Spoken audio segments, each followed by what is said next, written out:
In this video, you will learn how to activate the booking engine. You have to go to Connectivity, Booking Engine, and here you have the dashboard with the statistics. This is a new property, so everything is empty. We go to Mapping, and then here we activate the channel.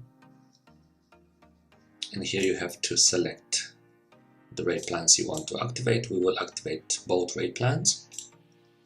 Hit the Save button here on the right side. We go to URL, Booking Engine URL, and let's see the end result. Here is the Booking Engine. You may select some dates. And here it is. The Booking Engine is working. The guest may proceed and make a booking, a reservation with you.